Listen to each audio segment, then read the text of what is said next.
Senador, ang napakagwapo at napakakisig, Attorney J.B. Hillo. Salamat po, ma'am. Paulo. So, maayong gabi, Dr. Balyao, Jovi Balyao. Brother, maayong gabi. Maayong gabi sa tanan. Magandang gabi po sa lahat. Nandito po ako ngayon, nagpapasalamat. Isa po ako sa 9 senators ng PDP Laban, no? Ni Tatay Digong. Siya po yung aming chairman, si dating Pangulong Duterte. Ako po yung nagpapasalamat at nakasali ako sa inyong motorcade at sa ating presentasyon ngayon kung saan aking i-endorso ang inyong palangga, ang inyong pinakamamahal na si Dr. Jovi Balyao na maging councilor sa 2nd District. Gusto niyo ba yon?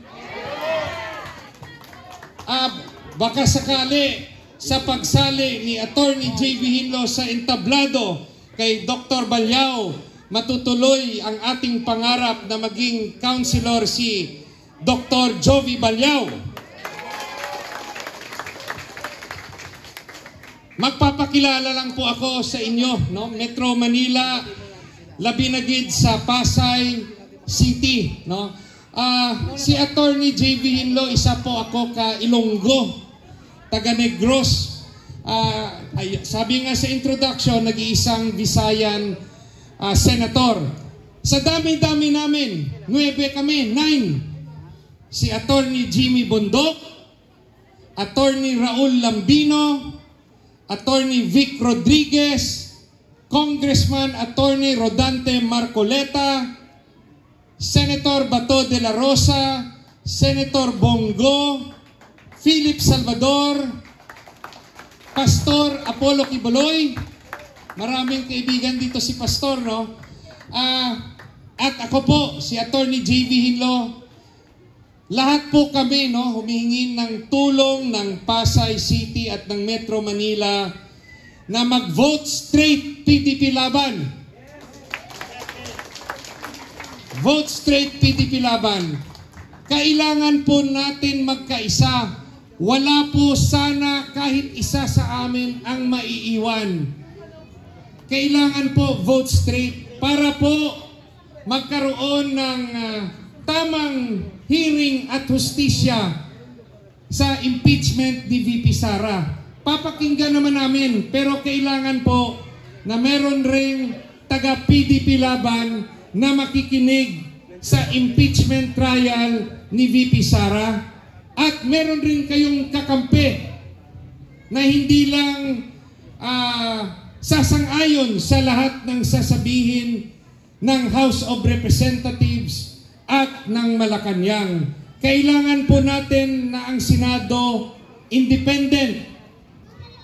May sariling pag-iisip, may sariling pananaw kung ano ang nakakabuti sa ating bansa. Kailangan po na maraming bago sa Senado. Bago na katulad ng iyong lingkod, Attorney J.B. Hillo, isang abogado. Ano po ang dinadala ni Attorney J.B. Hillo at bakit po ako isinama ni dating Pangulong Duterte at ng PDP Laban sa kanilang line-up? Nung umpisa po, 3 lang naman ang plano ng PDP na maging senador. Senator Bongo, Senator Bato de la Rosa, at si Kuya Ipe Philip Salvador.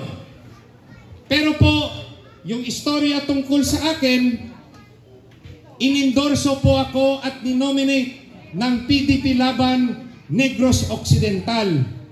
Dumaan po ako sa proseso. Sumulat ang mga taga-Negros, nagpapasabi na humihingi rin kami ng tulong sa Luzon at Mindanao. Kasi po ang senador na galing Negros Occidental, 1963 pa po, napakatagal na panahon. Yung sa Negros Oriental naman, 1972 pa po. nung nagka-senador kami. At sa mga unang senador na plano ipalaban ng PDP Laban na 3, wala po doon na galing Visayas. Di ba dati naalala natin si Tatay Digong nagsasabi ng federalismo? Di ba? Dapat lahat may representasyon. So, ang mga taga-Visayas nagsabi, bigyan nyo rin kami ng isang senador at ito'y inapila sa partido at kay Tatay Digong.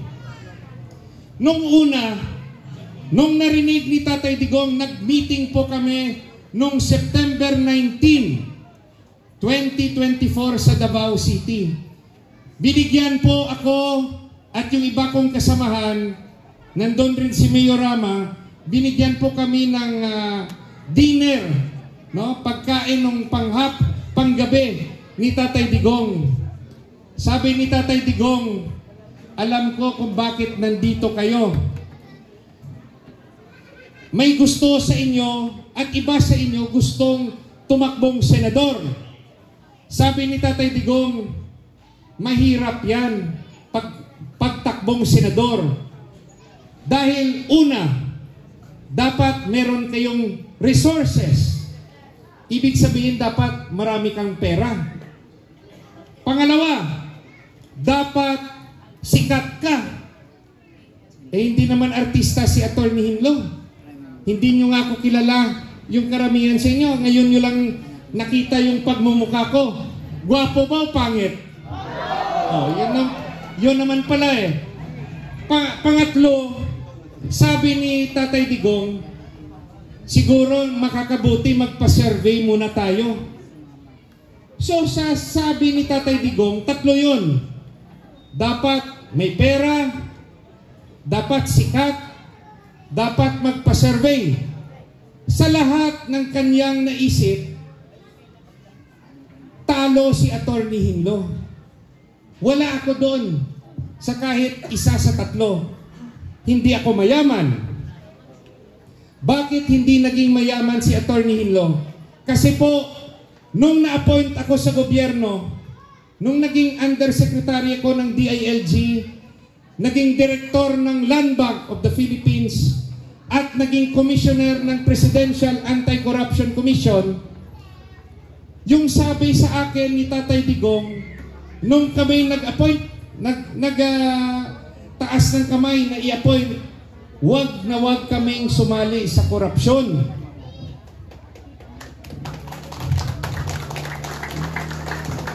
Ako po ang senador ninyo, magiging senador ninyo na galing Visayas, pero palanggaon man kamutanan.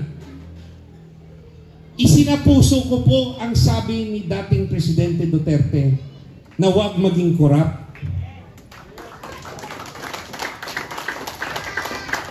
Kaya po, hindi ako yumaman.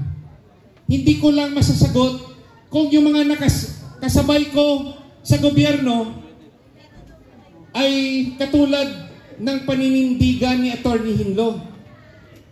Konsensya na nila yon.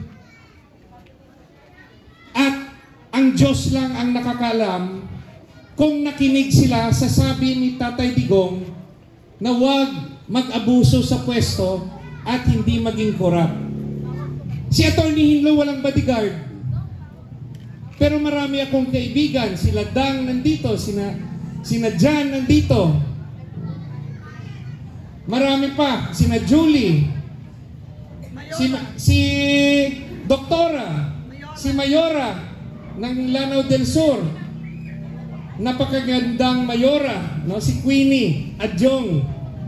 Kamusta sa mga Lanao del Sur? Hiniram po muna ng Team Hinlo si Mayora ninyo, no?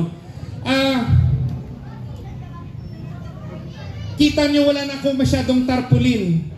May billboard ba si Attorney Hinlo sa Metro Manila? Wala. Tarpaulin ko konti. Dinala ko lang dito. Halos hindi makita ang mukha ko kasi wala akong pambili ng tarpaulin. Dahil hindi nga ako mayaman. Pero meron dito yung ibang mga politiko, parang pinuno na yata ng tarpaulin ang Metro Manila. May kilala kayo? Marami! Di ba pinuno na? Damo gid, ba taga Ilonggo gid. Si Attorney Hinlo, amo na ang rason na nung nag-imbita si Doktora Juvie Balyao, sabi niya sa PDP Laban, sumali kayo sa aking motorcade. Marami po kaming sumali sa inyo dito. Pero si Attorney Hinlo talagang pumunta dito para magpakilala, para kay Pastor Kibuloy ka, no? Hindi. Pareho kayong kulay ni Pastor. Para makilala nyo at malaman ang plataforma ni Attorney Hinlo. Bakit ako kinuha ni Tatay Digong?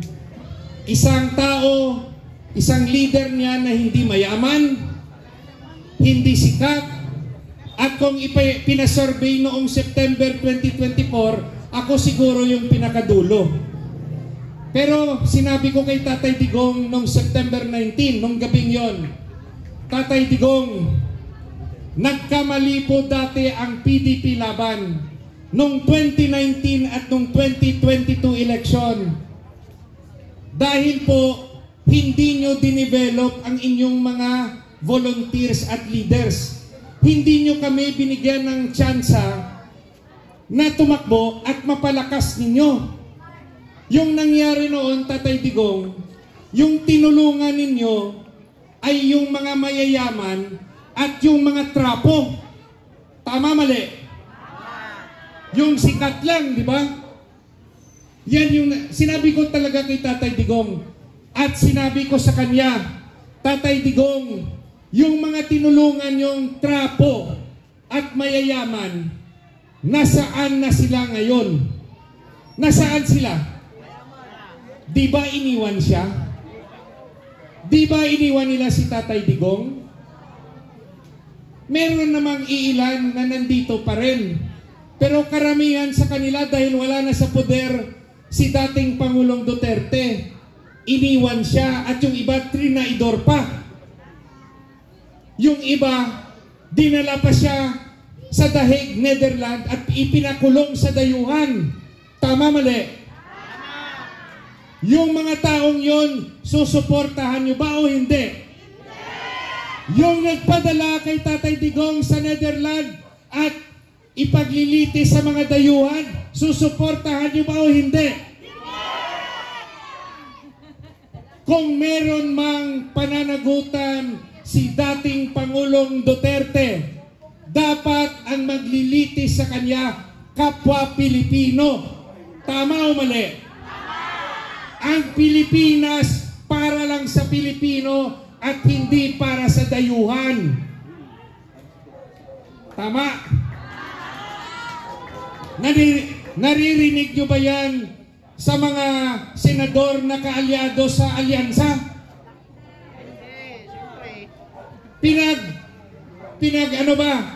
Sinabi ba nila na mali yung ginawa ng presidente? Si Attorney Hinlo po nandito para mabigyan ng boses kung ano yung tama. Ang Pilipinas po para sa Pilipino, hindi po para sa dayuhan.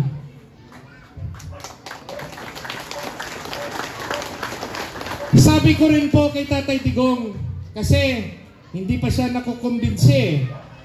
Sabi ko, Tatay Digong, ang nagpanalo sa'yo, ang mga volunteers, ang mga tao, hindi naman ang mga politiko. Di ba nung 2014 hanggang 2016, iilan lang na mga mayor at congressman at gobernador ang kumampi sa mayor ng Davao, di ba? Konti lang. Ang kumampi sa kanya, kayo. Tama, di ba? So sabi ko, Tatay Digong, ibalik mo sa mga volunteers mo at campaigners ang kampanya mo at bigyan nyo kami ng senador. Bigyan nyo kami ng aming senador. Ako po'y pinakasuyo ng mga taga-Negros irepresenta ni Attorney Hinlo ang mga volunteers mo at ang Visayas. Pagbigyan nyo rin kami. Saka Tatay Digong. Salamat po. Saka sabi ko, Tatay Digong, kasi sabi niya may survey eh. Sabi ko, Tatay Digong, sino ba ang mag-aakala na ang mayor ng Davao ay magiging Pangulo ng Pilipinas? Wala rin siya sa survey nung umpisa. So naalala niya, nakonsensya siya, at narinig niya yung plataforma ko na sasabihin ko rin sa inyo ngayon. Nung narinig niya lahat ng yon, sabi niya kay former Secretary Wendell Avisado, Wendell, isama mo na sa senatorial lineup si Attorney J.V. Hinlo.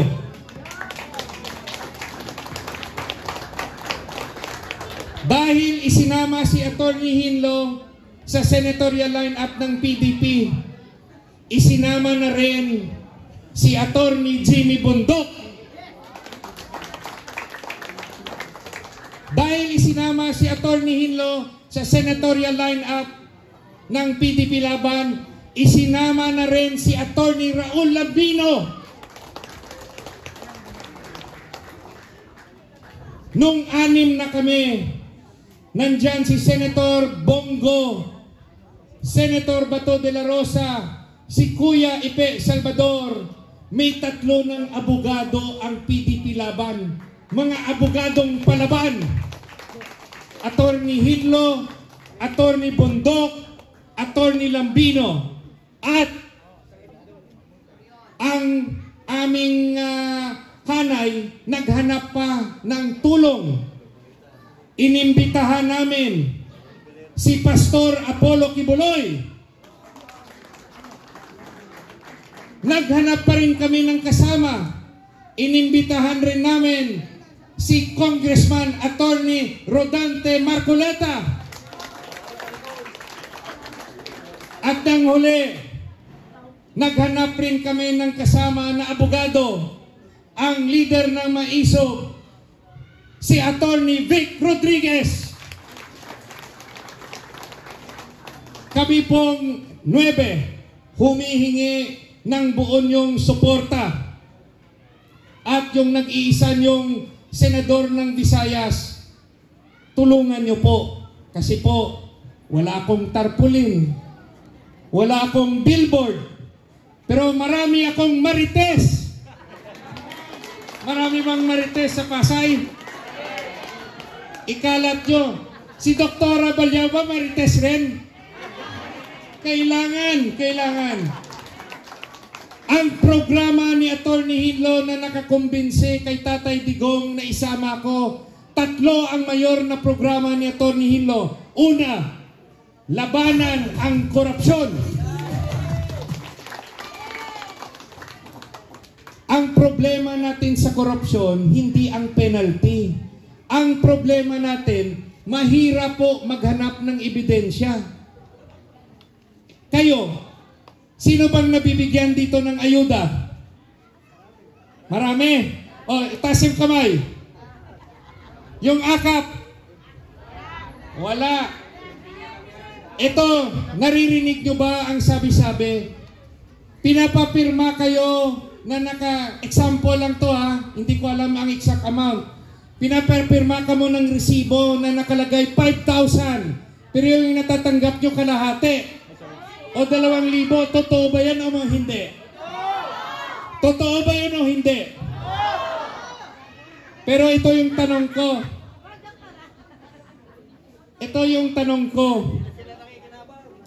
Yung tanong ko, nagreklamo ba kayo sa ombudsman o hindi? Nagreklamo kayo sa ombudsman? Hindi.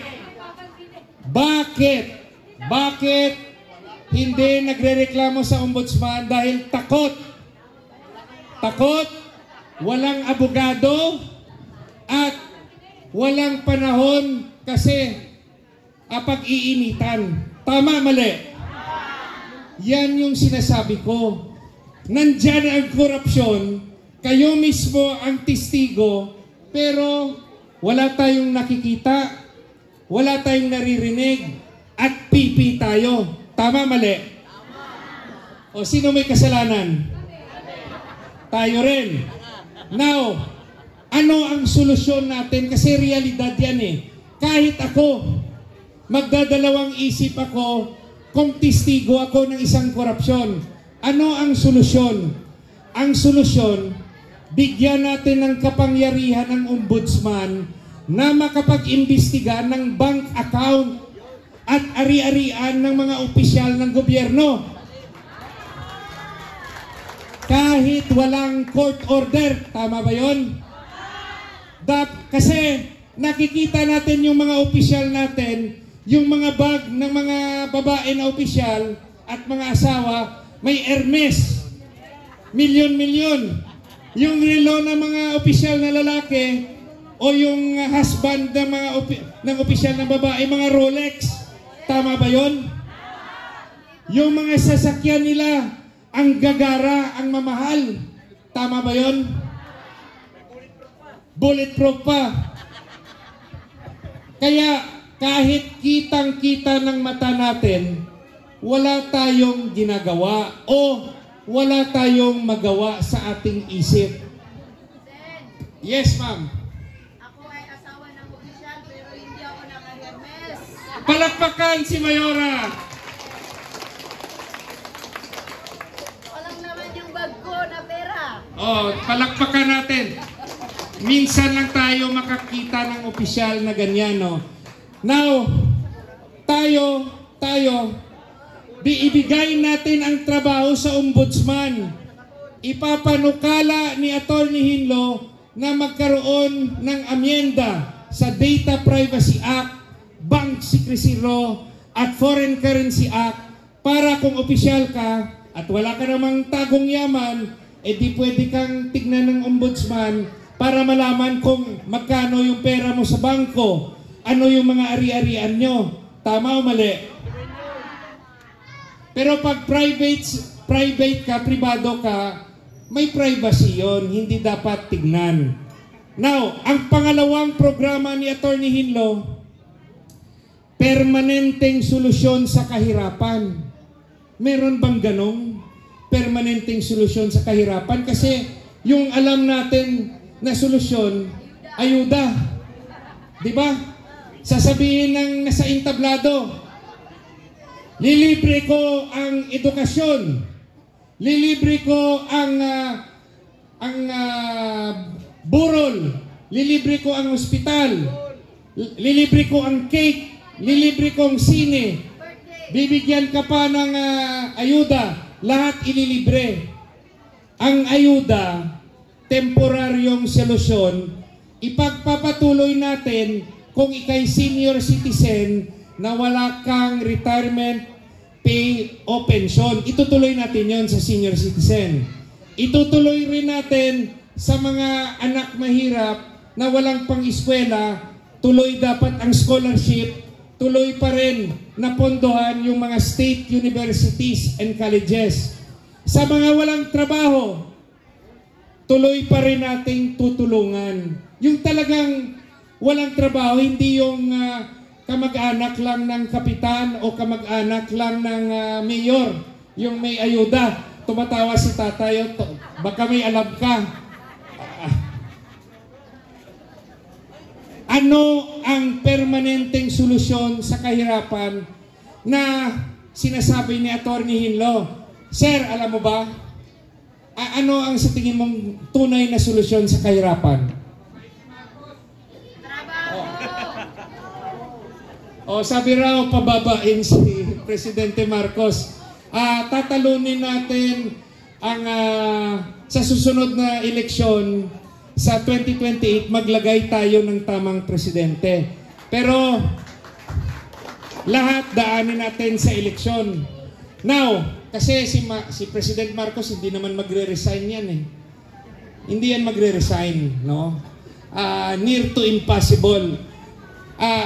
Yung kailangan natin na solusyon, magparami ng trabaho sa Pilipinas. Magparami ng trabaho.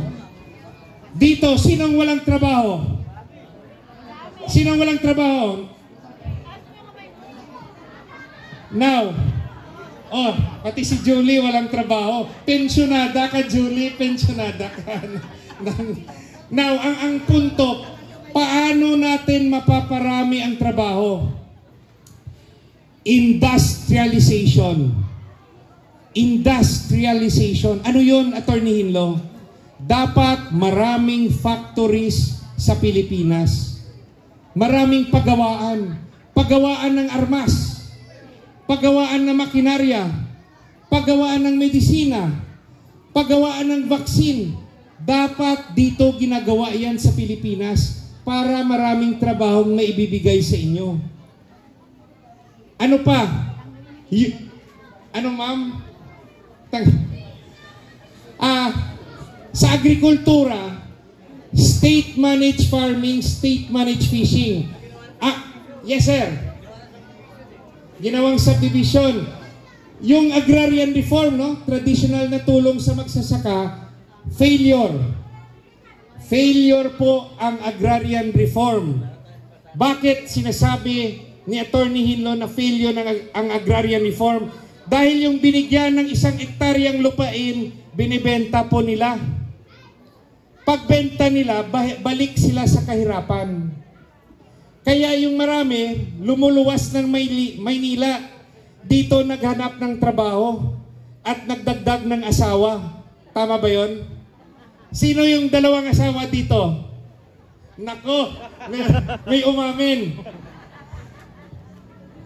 Ang kailangan po, lahat ng mga lupain ng gobyerno na hindi nagagamit, lagyan ng negosyong agrikultura.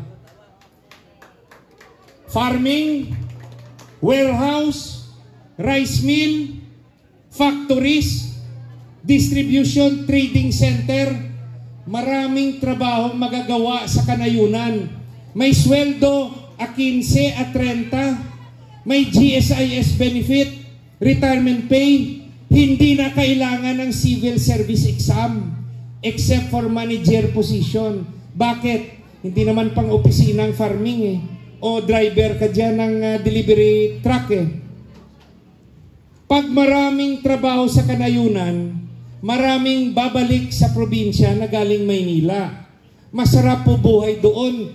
Dito po, kanina sa motorcade, ang Metro Manila, ang mukha ng Metro Manila, mayaman.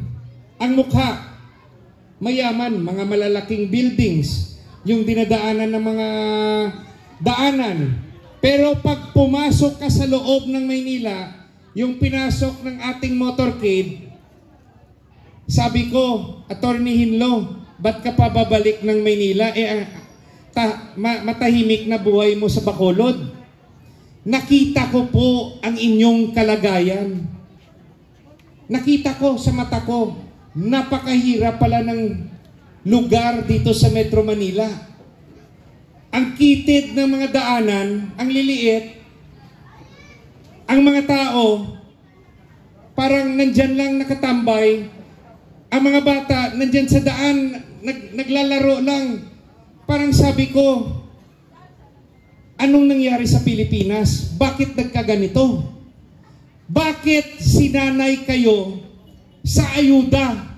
Bakit hindi kayo binigyan ng trabaho? Bakit nagpapauto kayo? Bakit nagpapaapi kayo? Gusto nyo bang habang buhay kayong ipapalinya na parang pulubi ng inyong congressman at mayor?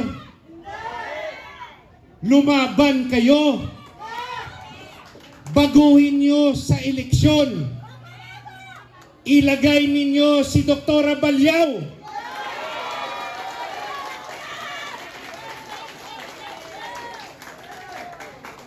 Gawin yung councilor si Dr. Balyaw, at pag nagtrabaho ng gusto at magaling, gawin yung mayor. Pag nangyari yun sa 2028, yung kakampanya sa kay Councilor Balyaw na maging mayor ay si Senator Hinlo.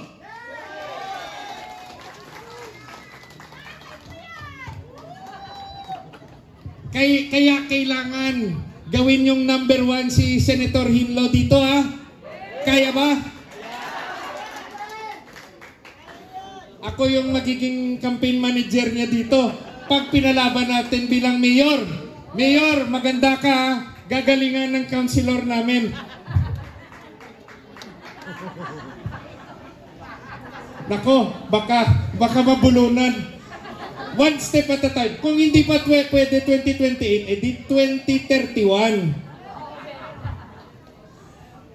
Kayo po dito sa Pasay, wag na po kayong magpauto sa mga trapo, sa mabubuting salita. Ito abogado ako. Sasabihin nila, yung iba, wala akong pangalan na sinasabi. Pag sinabi ng politiko, iboto nyo ito kasi bibigyan kayo ng pera. Huwag kayong makonsensya o matakot kung tinanggap nyo yung pera at hindi nyo sinunod ang kanilang hiling. Bakit? Dahil hindi po nila maisusumbong sa korte ang pagbigay nila ng pera kasi illegal yun. Mali yun sa eleksyon. Bawal ang vote buying. So magsusumbong sila na binigyan ko ng pera si Juan de la Cruz. Hindi ako binoto. Hindi mangyayari yun. Kasi pag ginawa nila yun, makukulong sila. Naintindihan nyo? Kahit ano yung ibigay nila sa inyo, hindi nila maisusumbong sa husgado. Dahil bawal nga ang vote buying. Kaya kayo, gamitin nyo ang inyong konsensya. Kung sa tingin ninyo, napakabuting kapwa taga-Pasay si Dr. Abalyao, gawin nyo ng councilor dito sa 2nd District.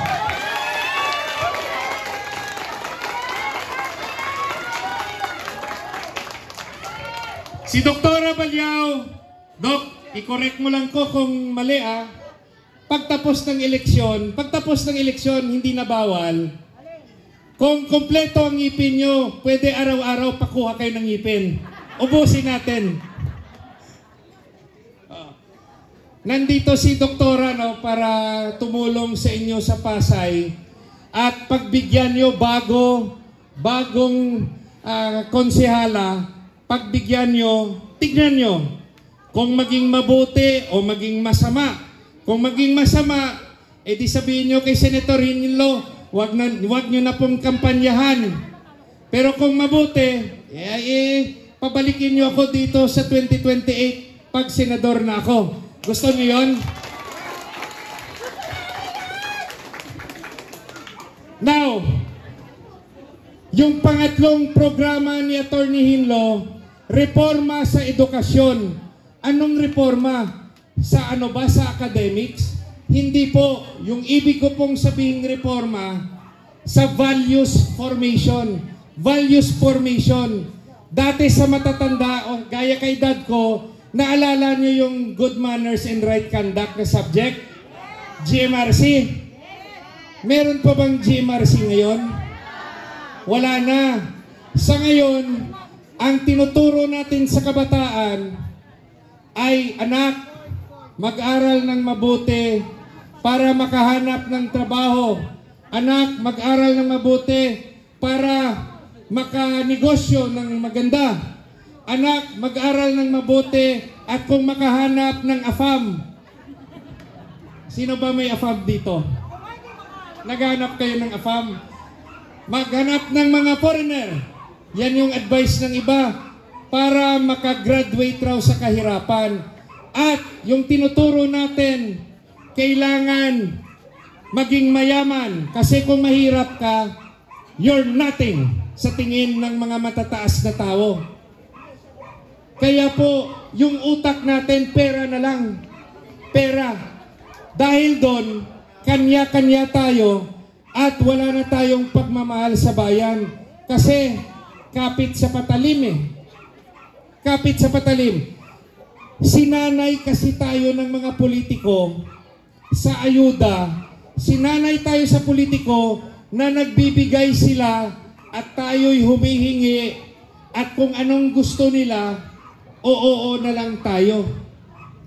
Nasanay tayo. Hindi naman tayo makalaban kasi sila ang nasa pwesto. Pero every election, may pagkakataon po tayong magboto at may pagkakataon po tayo palitan ang ating mga leaders. Sa councilor sa 2nd District, sino yung magiging number 1? Sino yung number 1 councilor nyo dito sa 2nd District? Sa likod, sino ang magiging number 1 councilor ninyo? Si Doktora. Gusto nyo bang i-endorse ko si Doktora? Tatapusin ko na. Ang sa pangatlong programa, I will introduce the subject Philippine Patriotism and Ethics Studies from grade 1 to college. Pagmamahal sa bayan, pagmamahal sa kapwa-tao. Grade 1, love of family. Love of family. Kung ikay bata at yumaman ka at yung magulang mo naghihirap, tulungan mo. Huwag yung naka-girlfriend ka lang na blonde. Blonde yung girlfriend mo, iwanan mo na. Iwanan mo na yung magulang mo. Mahiya-hiya ka naman. Pagkatapos, grade 2, love of community. Kung dito ka taga-Pasay, dito ka sa lugar ninyo, sa barangay ninyo, pag yumaman ka, tumalikod ka naman at tulungan ang taga-Pasay. Kung mayaman ka, may negosyo ka, bigyan mo ng pagkakataon na mabigyan ng trabaho. Tama o mali? Love your community. Pangatlo, the importance of education and study technique. Pang-apat, for example, human rights. What is the Philippine Territory in Defense? Ano yung mga trabaho ng opisyal ng gobyerno? Presidente, senador, mayor, councilor. Ano po yung trabaho ng congressman? Trabaho ba ng congressman gumawa ng batas o mamigay ng ayuda? Ayuda o batas? Pero yung paborito na subject ng congressman, ayuda, di ba? Grade 7, a study of prison life. Pag-aralan yung buhay preso. Para pag nakita ng kabataan, ano yung totoong buhay sa preso, matatakot na tumikim ng droga. Matakot ng magnakaw. Matakot na mang-estafa. Yan po, no? Values formation. Sa kolehiyo, what is the country's economic program for the next 10 years? Anong plano ng gobyerno sa ating ekonomiya? Second year, financial literacy. Paano alagaan ang ating pera? Huwag masyadong magastos. Dapat isa lang ang misis, di ba? Sa mga babae, gusto nyo ba 2 kayo, 3 kayo, isa lang? Kailan? Ay, hindi na sure. Nako. Kung ikay lalaki at isa lang asawa mo, minsan napakahirap na ng buhay. Pag 2 asawa mo, nako, saan mo kukunin yung panggastos niyan? Di ba? Kaya si Attorney Hinlo, isa lang asawa. Sana. Ano sabi mo, ma'am? Sana all. Oh, now, yung third year college, the dangers of corruption. I-remind natin sa ating estudyante. Last year in college, what is taxation, custom duty, and estate tax, and how to file an income tax return. Napaka-technical po yun, pero dapat matuto tayo habang estudyante tayo. Imagine nyo kung ating mga kabataan makagraduate na may ganun. Natapos, siguro iiba ang Pilipinas. Ang pangarap po ni Attorney Hinlo na ang Pilipinas maging isang Singapore, South Korea, Japan at China. Yung mga tao nila hindi naghihirap, may maraming trabaho. Tayo sa Pilipinas, ganito tayo dahil ang mga leader natin paulit-ulit. Kung ibabalik nyo ang mga nakaupong senador, Pasay, kung ibabalik nyo ang mga nakaupong senador, ang buhay nyo ganito pa rin. Kahit napakarami ng kanilang tarpulin, kahit may ibibigay sila sa inyong ayuda, ang buhay nyo ganito pa rin. Gusto nyo ba yon na pabalik-balik na lang ang mga senador? I-try nyo naman si Attorney Hinlo. I-try nyo naman si Attorney Hinlo, number 30 sa balota. Try. Tikman mo si Attorney Hinlo bilang senador. Oo. Now, tatawagin natin ang ating susunod na konsehal. I-endorso ng Visayas